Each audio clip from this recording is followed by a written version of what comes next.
땅에서 호화로이 잘 먹고 잘 살다가 지옥 가는 게 복입니까? 아니면 조금 못 살아도 하나님 잘 섬기다가 천국 가는 게 복입니까? 어느 게 복이죠? 천국 가는 게 복이다라고 말은 하지만 또 마음속에 한편에는 뭐예요? 잘 살다가 천국 가는 게 더 좋겠다 생각하시죠? 네, 그런 성도들이 되시길 바랍니다. 그런데 너무 잘 살다 보면 하나님이 다 형편 아시고 거기에 맞게끔 하나님이 은혜를 주시는 거예요. 또 많은 것 가지고 있으면 하나님 모른다 부인하실까 봐 지금이 하나님께서 나에게 주신 가장 큰 복입니다. 가장 큰 은혜입니다. 그래서 천국 가는 것이 복인 줄 믿으시길 바랍니다. 자, 그러면 사람이 어떻게 죽어서 천국에 갈 수 있는가?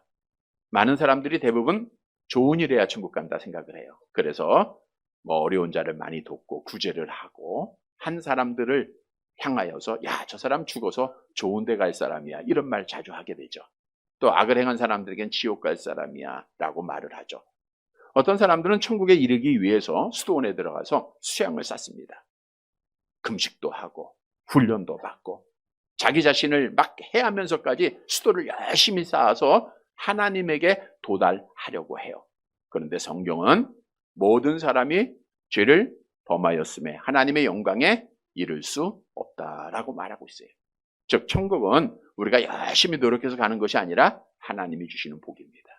하나님이 주시는 은혜입니다. 그러면 하나님 나라에 들어가는 자가 누군가? 우리가 지난 주일로 가보면 이제 밤 시간에 찾아온 니고데모에게 예수님께서 뭐라고 말씀하셨죠? 사람이 뭐하지 아니하면 거듭나지 아니하면 하나님의 나라를 볼 수 없다. 즉 성령으로 거듭나면 하나님의 나라에 가는 복을 주시겠다라고 성경이 증거하고 있어요. 그래서 하나님의 나라에 들어가려면 뭐 해야 돼요? 성령으로 거듭나야 돼요. 그러면 성령으로 거듭난 자는 누군가? 오늘 본문에서 답을 주고 있습니다. 그래서 오늘 본문의 말씀을 잘 듣고 나는 천국 갈 자야 라고 하는 사실을 다시 한번 확신하고 거기서 그치는 것이 아니라 천국 갈 자, 성령으로 거듭난 자의 삶을 살아서 우리 하나님께 영광을 돌리고 약속대로 마지막 시간 누구든지 다 맞이하게 될 터인데 그때 하나님 앞에 하나님의 나라에 들어가는 복을 받는 살아가는 성도들이 되시기를 간절히 바랍니다. 첫째 대지로 천국에 들어갈 자는 세례받고 날마다 회개하는 자입니다. 그러니까 죄 용서받고 회개하는 자가 천국에 들어갈 자예요. 본문 5절 말씀을 함께 보도록 하겠습니다. 요한복음 3장 5절 말씀.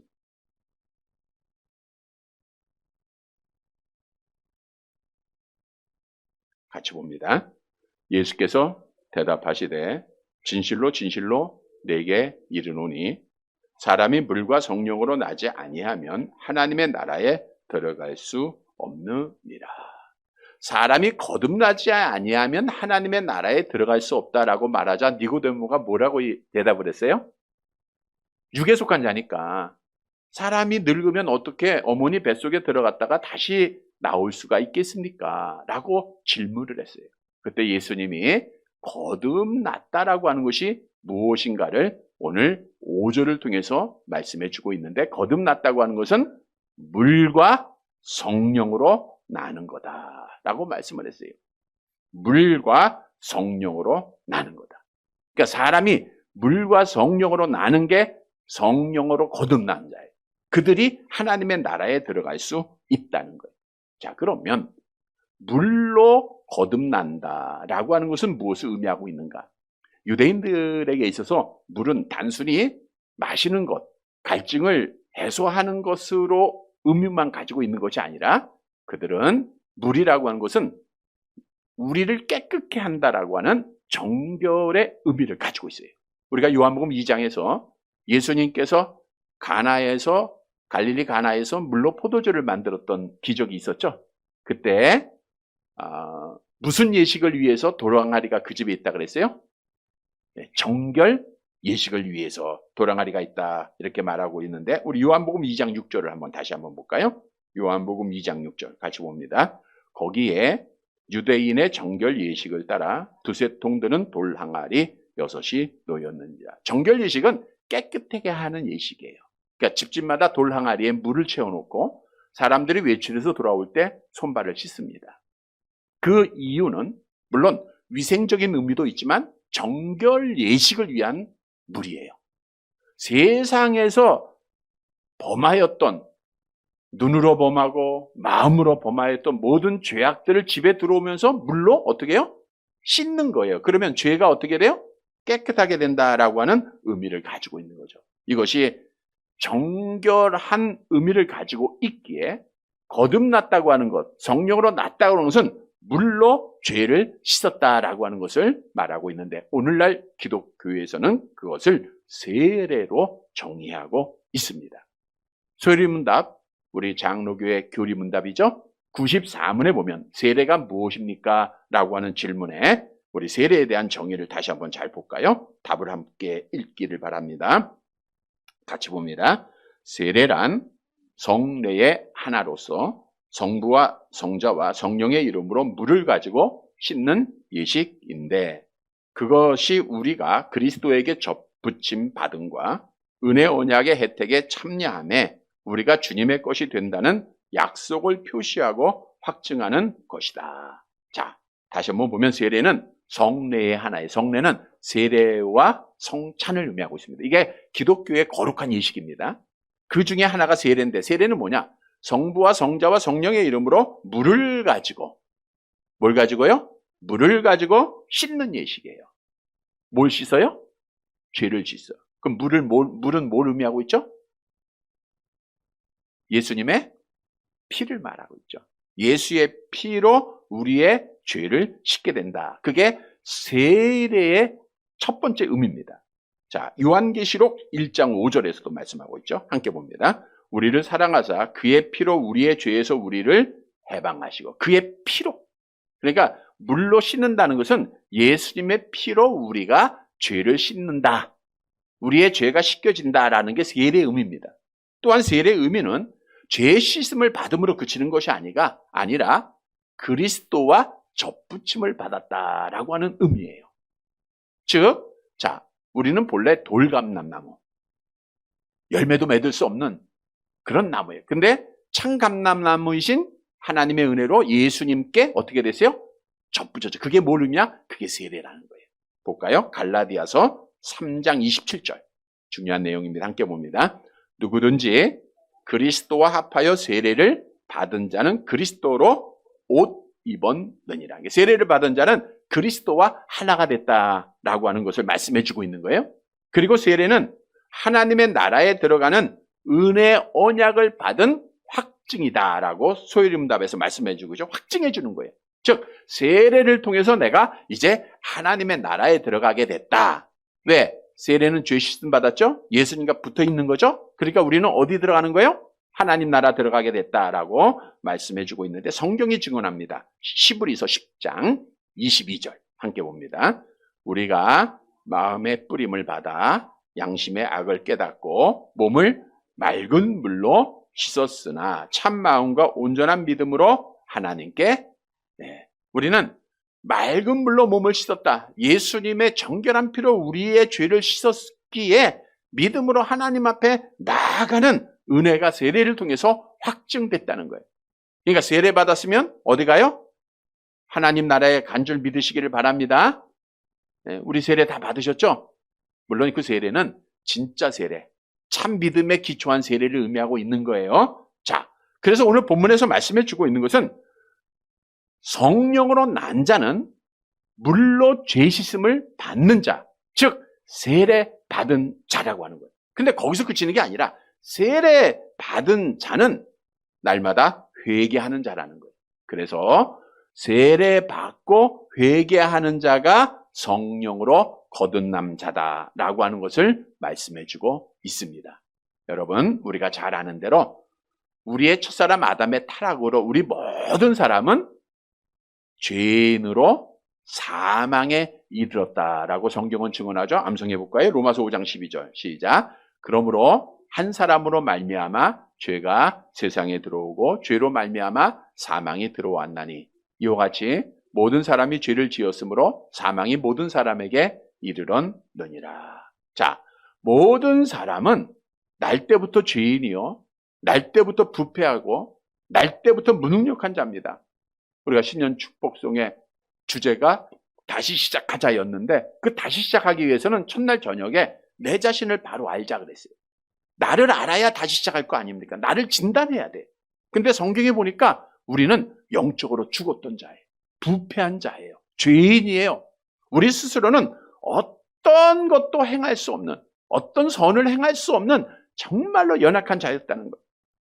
우리는 영적으로 죽었고, 육신적으로 죽었고 죽을 것이고, 그리고 영원한 죽음을 받아야 마땅한 죄인들입니다.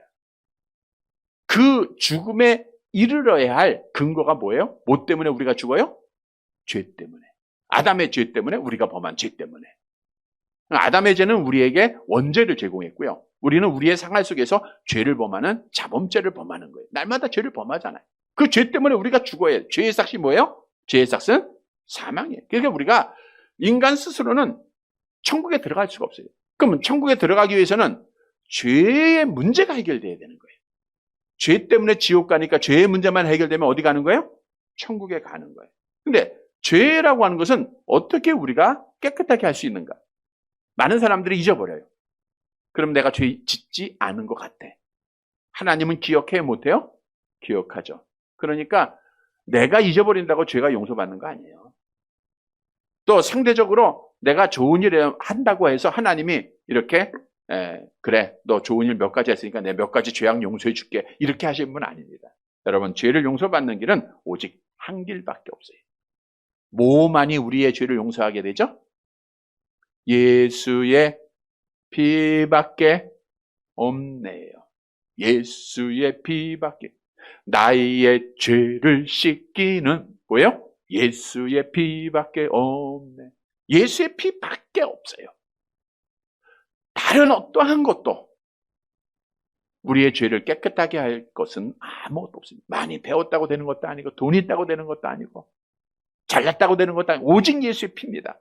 보세요. 요한일서 1장 7절 하반절 함께 봅니다. 그 아들 예수의 피가 우리를 모든 죄에서 깨끗하게 하실 것이요. 그래서 예수님의 피로 죄 씻음을 받았다라고 하는 증거가, 표징이 아까 뭐라 그랬어요? 세례다. 그러니까 세례는 우리의 죄가 용서받았다라고 하는 표징이에요. 베드로가 성령 받고 나가서 복음을 전하죠. 유대인들에게 처음에 예루살렘에서 복음을 전해요. 당신들이 십자가에 못 박은 예수를 하나님이 달리셨고 그분이 바로 그리스도다. 그랬더니 그 설교를 들었던 유대인들 중 양심의 찔림을 받고 베드로 앞에 우리가 그러면 어떻게 해야 됩니까? 라고 질문을 했어요. 그때 베드로가 뭐라고 말했죠? 사도행전 2장 38절 함께 봅니다. 베드로가 이르되 너희가 회개하여 각각 예수 그리스도의 이름으로 세례를 받고 죄사함을 받으라. 그리하면 성령을 선물로 받으라. 보세요. 회개하고 각각 예수 그리스도의 이름으로 뭘 받으라? 세례를 받으면 뭘 받아요? 죄사함을 받는 거예요. 그러니까 세례는 죄사함에 받은 표정이에요. 여러분, 말씀드린 대로 우리가 세례를 통해서 예수님께서 나의 모든 죄를 다 용서해 주신 거예요. 거기서 모든 죄라고 하는 것은 우리의 죄책을 말하고 있는 거예요. 죄에 대한 책임입니다. 우리가 지옥 가는 것이 죄에 대한 책임 때문에 가는데 그 책임을 면제시켜 주셨기 때문에 지옥 가지 않고 세례받은 자는 하나님의 나라에 들어가게 되는 거예요. 자, 그런데 또 중요한 사실이 있어요. 하나님의 은혜로 죄책에 면제받았어요. 이제 나 죄 때문에 지옥 가지 않아. 그럼에도 불구하고 우리 안에는, 세례받은 자들 안에는 죄의 오염이 그대로 남아 있다는 거예요. 다시 말씀드리면, 여러분, 세례받았으면 죄인에서 의인이 된 거죠. 그러면 하나님의 은혜로 의인되었다고 해서 죄를 져요, 안 져요? 지금 이 시간도 우리가 마음속에, 생각 속에 죄를 지을 수 있어요. 죄는 항상 지을 수밖에 없는 연약한 우리들입니다. 연약한 인성을 가진 자들이에요. 그게 성경의 증거입니다. 예수를 아무리 잘 믿고 교회를 아무리 오래 다니고 직분을 가졌다 할지라도 우리는 언제나 넘어지기 쉽고요. 본성 변하지 않아요. 하나님 앞에 죄를 짓게 돼 있어요. 그래서 우리가 잘 아는 대로 사도 바울도 예수를 믿고 거듭나잖아요. 세례받고 하나님의 나라에 들어가는 복을 받았잖아요. 그럼에도 불구하고 그는 이렇게 자신을 고백했죠. 우리 로마서 7장 22절에서 24절 함께 봅니다. 내 속사람으로는 하나님의 법을 즐거워하되 내 지체 속에서 한 다른 법이 내 마음의 법과 싸워 내 지체 속에 있는 죄의 법에서 나를 사로잡는 것을 보는도다. 오라 나는 공고한 사람이로다. 이 사망의 몸에서 누가 나를 건져내랴. 본래 예수를 믿고 세례받기 전까지 사도 바울의 마음에는 옛사람밖에 없었어요. 유대주의자로서 바리새인으로서 기독교인들을 박해하고 핍박하고 세계의 어떤 세상의 명예를 위해서 살았던 자예요. 자기를 자랑했던 자입니다. 근데 예수 믿고 새 사람이 그 안에 있었다고 해서 온전한 자가 된 것이 아니에요. 로마서 7장의 말씀 우리가 잘 알잖아요. 내 안에 두 사람이 있다는 거예요. 하나님의 법을, 하나님을 찾는 마음이 있는 반면에 또 세상을 찾는 마음이 있는 거예요. 하나님의 말씀대로 살아야 되는데 세상에 또 법대로 살고자 하는 마음도 있는 거예요. 그래서 오라 나는 공고한 사람이라 그랬잖아요. 이 말은 뭐냐? 우리도 언제든지 조심하지 아니하면 죄를 지을 수밖에 없다라고 하는 것을 말씀해 주고 있어요. 자, 우리 예수님 앞에 세례받을 때 우리의 모든 죄의 책임이 면제됐다 그랬죠. 자, 그럼에도 불구하고 우리는 죄를 계속해서 져요. 그럼 어떻게 해야 돼요? 예수님이 다 용서해 줬잖아. 한 번 구원은 영원한 구원 맞습니다. 그러니까 나는 구원 받을 거야 라고 생각하고 회개하지 아니하면 이것은 잘못된 신앙입니다. 여러분, 회심은 단회적이지만 회개는 계속적이라고 그랬어요. 연속적입니다. 매일매일 해야 되는 거예요. 이것은 성화되는 과정에서 반드시 필요한 조건이죠. 따라서 세례 받은 자는 나의 죄를 깨닫고 회개하게 돼 있어요. 가짜 세례 받은 사람은 회개 안 해요. 그렇게 또 주장하는 교리를 주장하는 이단들도 있습니다. 그러나 우리는 예수의 피로 죄 씻음을 받았고 세례를 받았으면 내 죄를 깨닫고 날마다 회개를 해야 돼. 그런 자들이 진짜 세례 받은 자여 진짜 믿으며 하나님의 나라에 들어갈 자라는 거예요. 우리가 한 가지 예가 있죠. 당시에 예수님 당시에 바리새인들이 있어요. 바리새인들이 하나님 앞에 기도할 때 어떤 기도를 드렸느냐 하면 우리 누가복음 18장 11절 12절 말씀 한번 같이 볼까요? 같이 봅니다. 바리새인은 서서 따로 기도하여 이르되 하나님이여 나는 다른 사람들 곧 토색 불의 간음을 하는 자들과 같지 아니하고 이 세리와도 같지 아니함을 감사하나이다. 나는 일에 2번씩 금식하고 또 소득의 11조를 드리나이다 하고 하나님 앞에 예배 드리는데 하나님 앞에 나오는데 이 바리새인들은 하나님 안 섬긴 게 아닙니다. 자기를 자랑해요. 자기의 의의를 나타내요. 다른 사람을 정죄해요. 자기의 죄를 깨닫고 회개하는 모습이 있어요? 없어요? 없죠. 그러나 세리는 어떻게 기도했어요? 얼굴을 두 무릎에 파묻고 나는 뭐다? 나는 죄인으로서이다. 주님이 어떤 기도를 받으셨어요? 세리의 기도를 받으시고 그에게 천국 들어가는 복을 주시잖아요. 이 말은 뭘 의미하냐? 나의 의의를 나타내고 나를 자랑하고 다른 사람을 정죄하고 회개하지 않는 자들은 세례받은 자가 아니라는 거예요. 여러분, 성령으로 나지 못한 자는 자기를 자랑해요. 자기를 나타냅니다. 성령으로 난 자는 나를 자랑하지 않냐고 누구를 자랑해요? 하나님 자랑합니다. 성령으로 나지 못한 자들은 다른 사람의 잘못이 보여요. 그래서 비난도 하고 판단도 하고 그러나 성령으로 난 자는 내 죄를 보는 자들이에요. 내 잘못을 고백하는 자들입니다. 성령으로 나지 못한 자는 교만한 자고요. 성령으로 난 자는 겸손한 자입니다. 따라서 참 세례를 받은 자의 증거는 날마다 내 죄를 깨닫고 고백하고 하나님 앞에 회개하는 거예요. 날마다 하나님 앞에 회개하고 날마다 하나님 앞에 두 손 들고 나올 때 우리 하나님은 한 번도 거절하지 않습니다. 우리를 안아주세요. 돌아온 탕자를 하나님 아버지가 얼마나 사랑하고 안아주십니까? 우리 하나님은 그런 하나님이세요. 그래서 하나님뿐만 해서 우리가 평안도 누리고 믿음도 지키고 궁극적으로는 복을 받게 되는 겁니다. 성도 여러분, 내가 예수의 피로 나의 죄를 씻기심을 믿음으로 세례를 받았으면 나는 하나님의 나라에 들어갈 줄 믿으시기를 바랍니다. 또 한 가지, 진짜 내가 예수의 피로 죄 씻음 받았으면 내 죄를 깨닫고 날마다 회개하는 자가 돼야 돼요. 올 한 해는 회개가 많아지시길 바랍니다. 다른 사람의 잘못을, 허물을 보이지 말고 내 허물과 내 잘못만 고백하는 자들이 되시길 바랍니다. 이러한 자들이 믿음 지키고, 이러한 자들이 하나님의 사랑을 받고, 이러한 자들이 천국에 들어가는 거예요. 주신 말씀 기억하고 세례 받았음을 다시 한번 깨닫고 날마다 주 앞에 두 손 들고 회개하고, 하나님, 난 죄인입니다 고백하고 우리 하나님의 품 안에서 참된 소망을 갖는 사랑하는 성도들이 되시기를 간절히 바랍니다. 두 번째로, 성령으로 난 자는 예수께서 그리스도이심을 믿고 날마다 하나님과 화목한 자입니다. 하나님과 화목을 이루어야 돼.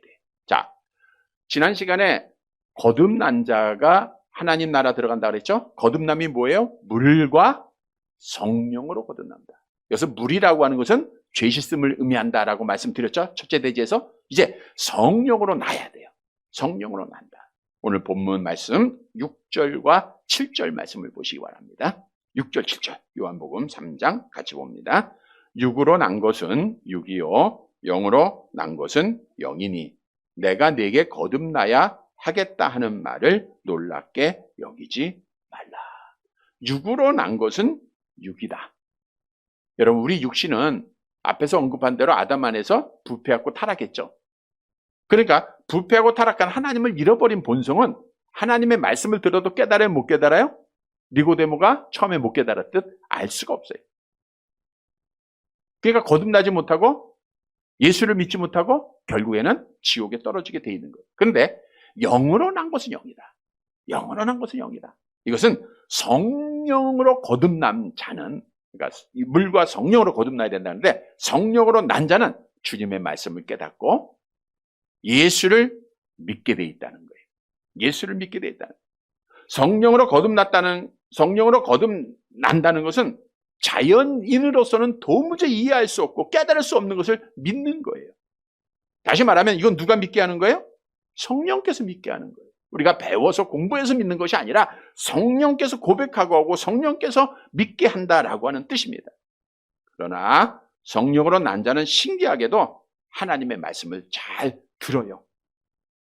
그러니까 성령으로 나지 않는 자는 말씀을 듣지 못하지만 성령으로 난 자는 정말 신기하게 하나님의 말씀이 들리는 거예요. 오늘도 여러분의 귀가 하나님의 말씀이 들려지는 것은 성령으로 났다고 하는 증거예요. 그래서 성령을 통해서 우리가 예수를 그리스도로 믿게 되고 성령을 통해서 우리가 하나님을 만나는 거예요. 거듭나는 거예요. 그러한 자가 하나님의 나라에 들어가는 거예요. 그래서 오늘 본문이 우리에게 주는 교훈은 육에 속한 자는 절대로 말씀을 깨닫지 못하고 예수를 믿지 못하기에 하나님의 나라에 들어갈 수 없다라고 말하고 있지만 성령으로 나면 너희는 하나님의 나라에 들어갈 수 있다라고 우리에게 약속을 주고 있어요.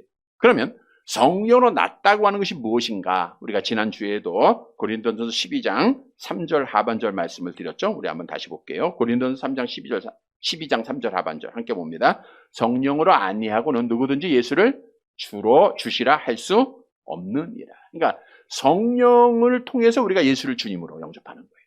성령을 통해서 예수를 그리스도로 믿는 거예요. 성령을 통해서 내가 예수께서 하나님의 아들이심을 믿는 겁니다.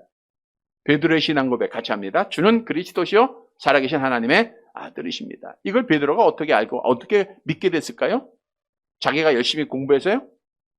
예수님께서 이렇게 말씀하셨죠. 마태복음 16장 17절 함께 봅니다. 예수께서 대답하여 이르시되 바요나 시몬아 내가 복이 있도다. 이를 내게 알게 하니는 혈육이 아니요 하늘에 계신 내 혈육이 아니다. 육이 아니라는 거예요. 여러분, 육신적으로는 절대로 우리가 예수를 믿을 수가 없는 거예요. 성령을 통해서 하늘에 계신 내 아버지께서 보내신 성령을 통해서 베드로가 고백했듯 우리도 내가 예수께서 그리스도심을 믿게 한 것은 누가 믿게 했다고요? 성령께서 믿게 하십니다. 그래서 우리는 내가 예수를 그리스도로 믿으면 나는 성령 받았다는 것을 확신하라 그랬죠? 다시 한번 확신하시기를 바랍니다. 왜? 그런 자가 어디에 들어가요? 하나님 나라에 들어가기 때문입니다. 그러면 성령을 받은 자는 예수를 그리스도로 믿는다고 했는데 그건 뭘 의미하고 있는가? 우리가 잘 아는 대로 그리스도 무슨 뜻이에요? 기름 부음 받은 자. 어떤 직분이 있어요? 선지자, 제사장, 왕, 우리의 하나님의 형상을 회복시키셨죠. 즉 그리스도가 우리의 유일한 중보자다 그 뜻이에요. 중보자. 디모데전서 2장 5절 암송합니다. 하나님은 한 분이시요 또 하나님과 사람 사이에 중보자도 한 분이시니 그 사람이신 그리스도 예수라. 우리는 아담의 타락으로 하나님과 거리가 멀어졌어요. 세상에 떨어졌습니다. 근데 그 하나님 앞에 나아가는 길을 중보하는 분이 누구예요? 예수라는 거예요. 오직 예수. 예수가 그리스도가 되심으로 그 길을 예비하신 거예요. 십자가로. 마찬가지로 우리가 예수를 그리스도 믿을 때 우리는 하나님과 따라서 어떻게 돼요? 불화했던 우리가 하나님과 어떻게 되는 거예요? 화목하게 된 거예요. 화목하게. 로마서 5장 10절이 말씀하잖아요. 이제 우리는 성령으로 예수를 그리스도로 믿은 자는 하나님과 화목됨을 믿으시기를 바랍니다. 로마서 5장 10절 같이 봅니다. 곧 우리가 원수 되었을 때에 그의 아들의 죽으심으로 말미암아 하나님과 화목하게 되었으니 화목하게 된 자로서 더욱 그의 살아나심으로 말미암아 구원을 받을 거예요. 보세요. 하나님과 화목하게 된 거예요. 예수 그리스도의 중보로 하나님과 화목하게 되고 우리는 구원을 받을 자라. 성경이 증거하고 있잖아요. 자, 그러면 하나님과 화목은 한 번에 그칠까요? 아니죠. 계속 해야 됩니다. 그래서 성경은 우리에게 이렇게 명하고 있어요. 욥기서 22장 21절 함께 봅니다. 너는 하나님과 화목하고 평안하라. 그리하면 복이 내게 임하리라. 여러분, 우리가 사람과 사람 사이에 만남이 있었어요. 그러면 서로 둘의 관계가 화목하기 위해서는 한 번 만남으로 그쳐서는 안 되죠. 만났으면 어떻게 돼? 그 다음부터는 연락을 하고 서로 교제를 하는 거예요. 교제. 연락 없이 교제하지 않고 있냐? 아무리 귀한 만남에서 만났다 할지라도 화목이 이룰 수가 없고 모든 관계는 다 멀어지게 돼 있는 겁니다. 마찬가지. 우리가 하나님의 은혜로 성령받고 예수를 그리스도로 믿음으로 하나님과 화목됐어요. 야, 예수와 접붙이고 세례받고 하나님과 화목한 자가 됐어요. 그런데 하나님과 화목한 자는 계속해서 언제까지? 죽을 때까지. 누구와 화목해야 돼요? 하나님과 화목해야 돼요. 하나님과 관계가 가까워져야 돼요. 화목해야 그가 하나님 나라에 들어갈 수 있는 거예요. 그러니까 나는 예수를 그리스도를 믿었어. 나는 하나님과 화목한 자야. 그리고 하나님과 만남이 없어요. 그러면 어떻게 돼요? 멀어지게 돼 있고 관계는 끝나게 돼 있는 거예요. 그래서 우리는 하나님과 화목을 해야 되는데 그러면 어떻게 우리가 하나님과 화목할 수 있는가? 하나님은 육이 아니요 뭐예요? 영이십니다. 그러니까 영적으로 하나님 잘 만나야 되는 거예요. 영적으로. 뭐 잘하시는 대로 영적으로 만나는 거. 예배를 통해서 우리 지금 하나님 계시는 성전에서 하나님을 만나는 거. 이거 하나님과 화목의 조건이에요. 개인적으로 우리가 기도. 하나님과 만나는 거예요. 말씀을 보고 하나님 만나는 겁니다. 찬양하고 하나님 만나는 거예요. 자, 그러면 이 한 해 하나님과 화목하고 더 가까워지기 위해서는 기도 생활, 말씀 생활, 찬양 생활이 더 어떻게 돼요? 많아져야 되는 거예요. 그러면 많아질수록 누구와 가까워져요? 하나님과 가까워져요. 하나님과 가까이 함이 내게 복이라 그랬죠? 그래서 하나님 앞에 이 땅에서도 복을 받고 하나님의 나라에 들어가는 복이 주어지는 거예요. 성도 여러분, 많은 사람은 나 예수 믿으니까 나 하나님과 만났어. 그리고 나서 하나님과 화목을 등한시하고 있어요. 이건 잘못된 믿음입니다. 정말 내가 예수를 그리스도로 믿고 하나님과 화목했으면 이제는 더 가까이 하나님과 영적 교제에 힘을 써야 돼요. 올 한 해 동안에는 더 기도하고 더 말씀 보고 더 찬양하고 더 예배 잘 드려서 하나님과 화목을 잘 이루어서 약속대로 마지막 날 하나님의 나라에 들어가는 복을 받는 살아가는 성도들이 되시기를 간절히 바랍니다. 세 번째 대지로 성령으로 난 자는 성령의 흔적을 가져야 돼요. 본문 8절 말씀 봅니다.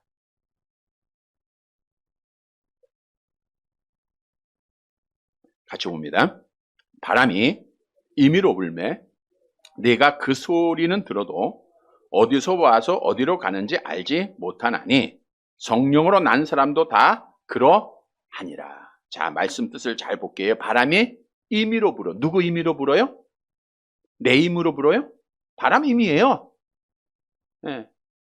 바람 스스로 자기 뜻대로 부는 거예요. 인간이 원하는 대로 부는 게 아닙니다. 자, 그런데 바람이 불면 소리가 들려요. 근데 우리는 그 바람이 어디서 왔다 어디로 가는지 알아요, 몰라요? 모르는 거예요. 바람은 있는데 지금도 밖에 바람은 불어요. 근데 그 바람이 동쪽에서 서쪽으로 부는지 서쪽에서 북쪽으로 부는지 우리는 아무것도 알 수가 없어요. 바람은 분명히 있어요. 그런데 중요한 것은 뭐예요? 성령으로 난 사람도 다 그러하다라는 게. 그러니까 성령으로 거듭났다. 아까 물과 성령으로 난 자들. 물과 성령으로 난 자들 다 그와 같다. 그러니까 성령을 받았다고 하는 것은 아무것도 없어요. 아무것도. 분명히 받았지만 우리가 알 수가 없다고요. 우리가 어떤 교단에서는 성령을 받은 증거로 이상한 말을 해야 되고 성령을 받은 증거로 나무 하나쯤은 뽑아야 되고 어떤 표징이 있어야 된다는데 그건 잘못된 거예요. 여기 성경에 보니까 뭐예요? 성령으로 난 자도 바람이 불 때 알 수 없듯 안다 그랬어요? 모른다 그랬어요? 모르는 거예요. 그런데 한 가지 중요한 게 있어. 바람은 흔적을 남긴다는 거예요. 흔적이 있어요. 자, 바람이 붑니다. 나뭇잎이 흔들려요? 안 흔들려요? 흔들리죠. 골프 치는 사람들이 바람이 불어요. 골프공이 바람에 영향을 받으니까 어떻게 확인을 해요? 잔디를 뽑아서 날려봅니다. 바람이 이렇게, 잔디가 이렇게 날리나 이쪽으로 날리나 그 방향을 통해서 바람을 이용해서 이제 골프를 치는 거죠. 마찬가지입니다. 바람이 흔적을 남기는데 그 바람이 불고 하면 뭐 나무잎이 떨어질 수도 있고 또 큰 바람에 나무가 뽑힐 수도 있고 흔적이 있는 거예요. 또 뭐 미국에 우리가 토네이도 많은 뉴스를 통해서 접히듯 바람이 지나고 나면 뭐예요? 집이 다 날아가고 자동차가 날아가고 그게 무슨 흔적이에요? 바람의 흔적이에요. 바람이 불었다는 흔적이에요. 마찬가지입니다. 성령으로 났다고 하는 것을 알 수가 없어요. 그러나 성령으로 거듭난 자는 성령에 뭐가 있어야 돼요?